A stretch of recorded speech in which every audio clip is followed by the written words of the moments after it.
All right. Yeah, buddy. What's going on, everybody? It's your boy Childish. We're back at it again. It's time to get that Necropolis B10 on auto. And so far, so good. So, again, guys, as you guys know, I just recently made a Man Crush Monday video. And we did a little viral video of the week on Duke BLT. So he kind of inspired me to take a look at my units and see if I can make it a do what a Duke, because I was able to clear B10, but I couldn't do it on auto. I was forced to, mix and match some stuff because it was just not getting the stuff done. I have, as you guys know, I have the Water Kung Fu Girl, which is a really nice multi-hitter, but didn't provide the harmful effects that I wanted. So I wanted to, make sure that I have all the harmful effects that I'm looking for. And for me, it was the combination of taking out the water Kung Fu Girl and then bringing in Rogue to get the job done. So it's kind of crazy because one would think after 6-starring that one, I'd be like, oh, that'd be like one of the front runners, whatnot. But actually, it works out to where this is getting it done. Initially, I tried to make it, and just thought to myself, well, I got 2 5-star units. I probably need to 6-star them and just keep them on B9, whatever. But when I did B9, it was really, really easy. So I was like, okay, well, maybe I can make it happen with B10. And again, it's doing great. So I like this composition right now. Obviously my last one to go is Hua. She is sitting at 5-star along with Colleen, but their stats overall are really, really good. We got 2 defense breakers in there, Bella and Roke. So it allows me to, make sure that the defense is applied on the boss so that I can, get it done quick. And in addition to getting the defense break on the imprisoned soul chick right here, so it helps clear it quick and move it here. So you'll notice that my damage dealers are set up as Lynette and Hua. And what that's just gonna help me do is make sure that I get myself, how do I say it? I make sure that when he pulls the units, he pulls them, but he pulls just Lynette or Hua. He doesn't pull anybody else, and that's what I want. I want to make sure that happens because obviously if he pulls a Roke, that would be pretty scary. Roke is definitely capable of RNG and getting pulled, but again, because I have Bella in there to help out with the defense break and the other units, it's all right. It makes it do what it do. So let's take a look at the units real quick, because again, it's definitely a weird composition. So Roke is back in the mix. This is an interesting setup here. A lot of people you'll see make attack HP because they don't have the HP substats. But as you can see right here, even though these runes are not maxed out, some of these bottom runes here, when added all together, have roughly 55 to 60% hit point substats. So getting the hit points from there allows me to make him a nice little hybrid and get the attack that I want while keeping the Violent Revenge. So definitely he has to be on Violent Revenge, no questions asked. Obviously that's the recommendation for all of them. So next one up down the list is Bella. So Bella's obviously the speediest one. We're not changing her comp. As you guys know, there's if you manipulate the other 4 units, you can leave her alone. You don't have to mess around with her to get her to do what it do. Generally she is Violent Revenge, but I have her on Violent Nemesis because I was testing her out on Arena Defense, but she'll more than likely go back to Violent Revenge just to kind of help out if I don't use her on AD all that much. It seems like I use a different composition right now. So next one up, Lynette. Everyone's like, I don't like Lynette, I do like Lynette. Here's the deal. I had her, I thought to myself all day, right?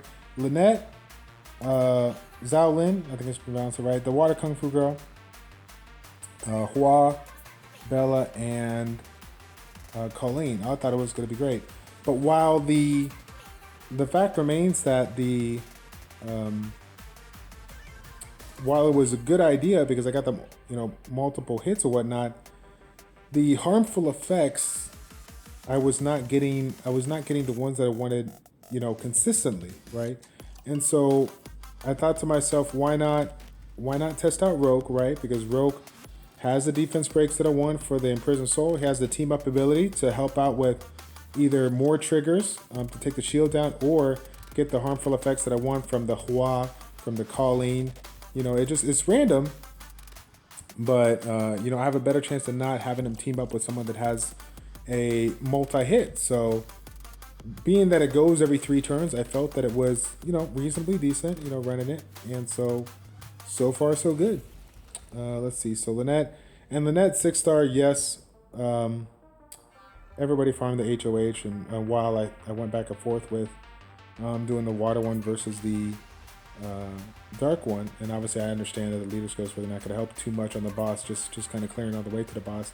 The big thing that kind of decided the factor on me was the third skill, right? So the third skill has does the damage based on target's max HP. So for me, while I can't control that, having her on a violent revenge set versus triple revenge allow me to, you know, reduce the cooldown time and basically help out with clearing my way, in addition to having my healers. But with her going attack, HP, crit rate, you know, attack, when this skill hit, it hit hard, and that like put it above all my other units as far as the highest damage, so that if it's you know, if I want a unit to be taken, I want the units that to be taken between Hua and Lynette. I want one of those two to be taken. I never want Rogue to be taken. While it can happen if he gets a nice run of attacks, you know, consecutive attacks, I wanted those two taken all day. So let me see here, and then last one up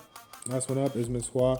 Violent Blade, again, I'm just using the runes that I have. I got some revenge runes here and there, but the hit point substats that I'm getting from some of these, the blade runes and the crit rate and whatnot, it's pretty good. I can't, like the crit rate and the accuracy here, like even though this seems like really weird, these 2 runes, the extra accuracy is putting me to that 50%. I really need more accuracy, but for me, it's just working, you know. So it just kind of, it's a testament to show that while we understand that we know exactly what we need, you know, to make it consistent, right? You know, there's definitely ways to get around it. So I guess that's my kind of, you know, goal for making this video. This is, we have ourselves so many other you know, great YouTubers and streamers and whatnot making their, you know, showing their composition and telling you exactly what, you know, you need to have to be successful. But my goal for this is to show you that while everything is not, you know, perfect, you know, standard, you know, setup and whatnot, you can get the job done if you take the time to farm those runes, combine them in the way you need to get the right substats, and you know, get yourself set on auto. Again, this was initially planned for just B9 auto, because I knew that I had, you know, a couple of low hit point units. But overall, when I was looking at the subsets of some of these units and setups, I was like, you know, these hit points compare to what people are doing, you know, a 6-star, you know, with 6-star units, right? The hit points on this one, 16k, is where I would want my Rogue at, which is where he's at, you know. So I got the subsets that I want, regardless of the fact that they were 5-star, and it's still doing its job. So that's what I like to see. I think that's pretty much it. Again, would love to get the Water Kung Fu Girl somewhere in there, but while the triggers are nice, there's no beneficial. None of these skills provide any benefit on the boss. It's just triggers, you know. So if I had the opportunity to produce triggers, let me get my multi-hitter on the first skill, in addition to team up, being able to get those hostile effects, and then let me get myself, you know, a second opportunity to provide a defense break. Because again, I need to be quick about my attacks and make sure I get it down. If I don't have those defense breaks, it's gonna take a long time, and we don't want the Necro's revive skill to reset. So, yep. So that's it, guys. Thank you all for tuning in. Hopefully this inspires you to, you know, play around with your units and runes and see if you can make it work. Because again, while we know what's optimal, it can't be done with not optimal. You just got to get the composition down that you want. For me, the attack debuff, the 2 defense breakers. I got the support heal from Lynette when it hits, but at the end of the day, it's Hua's slow, it's Lynette's and Colleen's hit point disturb, and then it's Bella's and Rogue's defense breaks that give me the slow hit point disturb and the defense breaks to get it done quickly and manage my harmful effects wisely. So that's it, guys. Yeah, buddy. I'm done. It's your boy Childish, ChildishPlays checking out. We will see you in the next video.